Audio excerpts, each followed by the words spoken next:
Shalom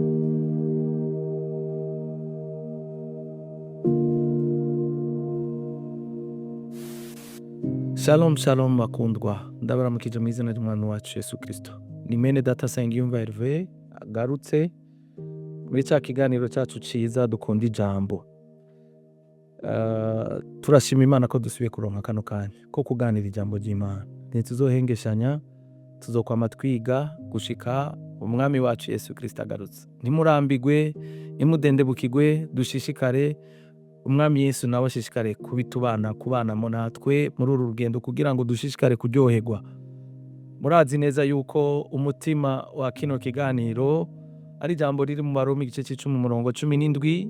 Sinzoreka kurisubiramwo kugira ngo bidufashe gutahura umutima w'uru rugendo twatanguye rwo kwiga ijambo ry'Imana, kandi dusaba na Mpwemu Yera ashishikare kudukundisha ijambo ry'Imana. Abaroma 10:17 ndasoma mu Gifaransa ubu naho haravuga ngo ainsi la foi vient de ce qu'on entend. Ni muri version ya Bible amplifiée. Ce qu'on entend bakaca bagisigura ce qui est dit, ivyavuzwe. Nk'uko ibi turiko turavuga gutya, mugabo ivyavuzwe by'ubutumwa bwiza twashikirijwe n'abandi birahari kandi ntibihinduka.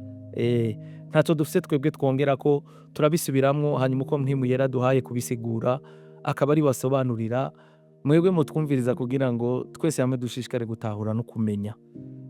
Ce qu'on entend vient de la prédication du message concernant Christ.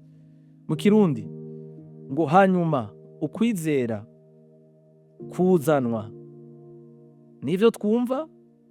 Ivyo twumva no kuvuga ngo nibiba bivuzwe. Ivyo biba bivuzwe rero vyerekeye iki?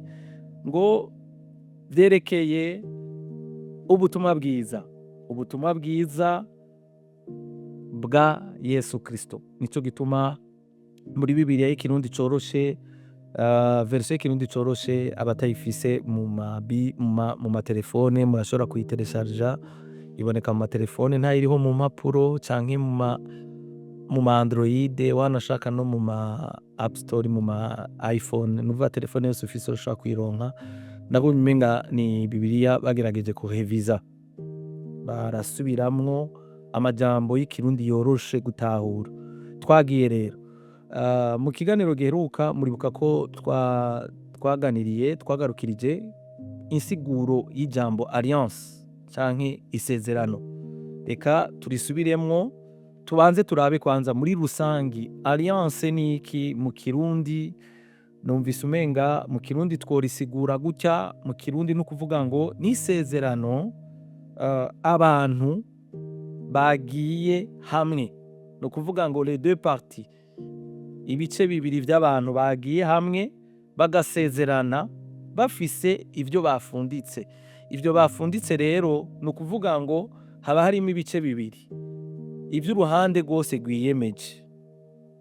Uruhande rumwe ruba rufise ivyo rwiyemeje, n'urundi ruhande nago rukaba rufise ivyo rwiyemeje. Ubu rero turagarutse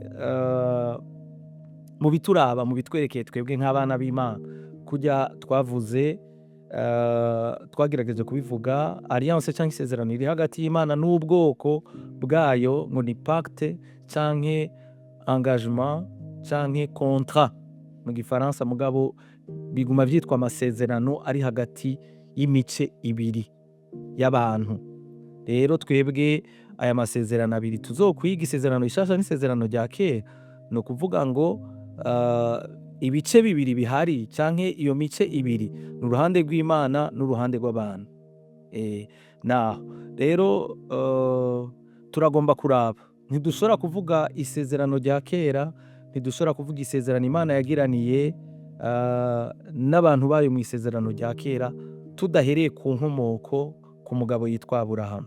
Umugabo yitwa Aburahamu kubera afise ivyo yisangije kumbure bitandukanye n'abo tuzogenda turabona bamukomotseko, tuzomuvugako. Turashaka kumuvugako gatonya, turabe ingene twogenda tumugereranya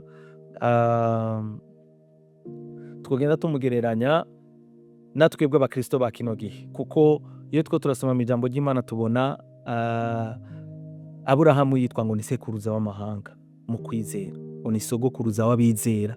Kubera iki yatubereye sogokuruza? Ntituva mu bwoko bumwe, we n'umuyuda, twebwe turabarundi, mbega yabaye sogokuru wacu mu kwizera. Bisigura iki? Ivyo nivyo rero tugiye kwiga kuri Aburahamu kugira ngo turabe ingene Bibiliya imuvuga ko tugende turamutandukanya, canke turaraba isano yoba afitaniye na twebwe abakristo mw'isezerano rishasha. Nico gihambaye. Ariko kandi hari ikintu ntavuze n'ubu nagomba kuvuga ko nico nize naho ngeza gutahura ndiko ndaraba iyi Bibiliya, iki gitabo ca Bibiliya, iri jambo ry'Imana, dusanga ari igitabo kitubwira urukundo, kitubwira umugambi umwe w'Imana wo gucungura no gukiza abari mw'isi.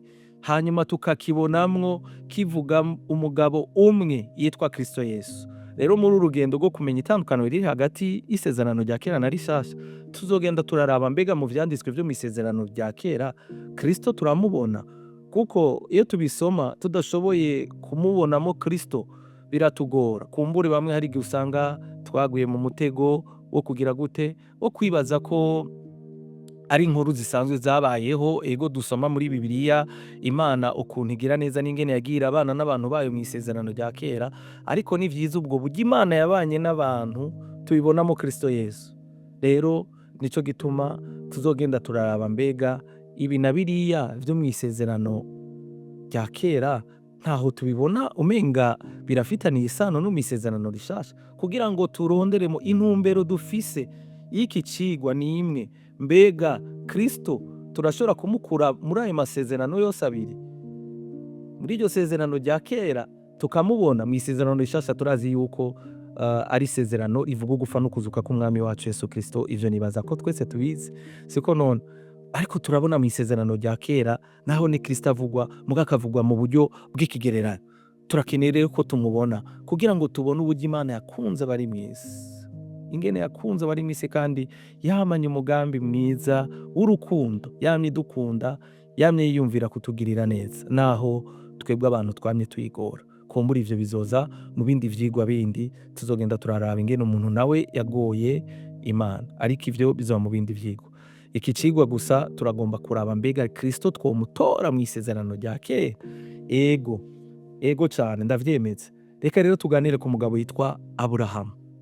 Aburahamu tubona ari umuntu dutangura kubona mu gice ca 11 na 12 c'Itanguriro, tubona Imana imuhamagara imubwira ngo va mu nzu ya so, va no mu biwanyu, uze ndakwereke igihugu uzobamwo. Hanyuma Aburahamu akumva akaza. Urugendo rero rwa Aburahamu n'Imana rusa n'urutangurira ngaha mu gice ca 12 n'igice ca 11 ntituhasoma, mugabo tugenda turaba bikuru bikuru nk'uko twababwiye ko tudashaka ko kino cigwa kiba kirekire. Turaba bikuru bikuru mugabo bishobora kudufasha twese kugira ngo iyo tuko turasoma ijambo ry'Imana tubashe gutahura, siko none?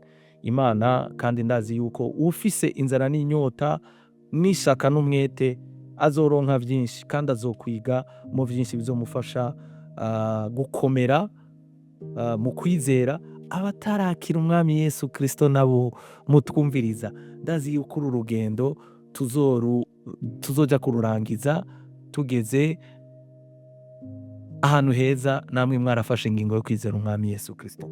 Rero umwami Yesu Kristo akomeze kubagirira neza. Turaraba amasezerano Imana yagiraniye na Aburahamu. Amasezerano Imana yagiraniye na Aburahamu n'ayahe mbega? Isezerano rya mbere niryo tuzoraba. Aburahamu ngo yizera Imana ibimuharura ko nko kugororoka. Tukaca turaba mbega twebwe n'umusaba Kristo bo mw'isezerano rishasha bimeze gute? Turabona ko Aburahamu ataca Imana arinze kumusaba ko yokora, mugabo ngo yarizeye Imana, Imana ibimuharura ko nko kugororoka. Abagalatiya 3:7 n'uwa 6 haravuga ngo, ndasoma mu izina rya Yesu, ngo n'Aburahamu nawe yizeye Imana bituma imwemera nk'umugororotsi. Mutahure rero neza ko abana ba Aburahamu aribo bizera Imana. Ubu rero birashobora kudufasha gutahura igituma Imana itubwira ko dufise ico duhuriyeko n'Aburahamu nk'uko yamwise sekuruza w'amahanga. Tugiye rero kwinjira mu isezerano yagiraniye n'Aburahamu neza mu kiganiro kizokurikira. Tubandanye tubana, Kristo abahezagire, abagirire neza, turyoherwe mu ijambo ry'Imana kugira ngo dushishikare kurikunda. Yesu abahigirire neza, abahezagire, tuzosubira. Imana ibahezagire.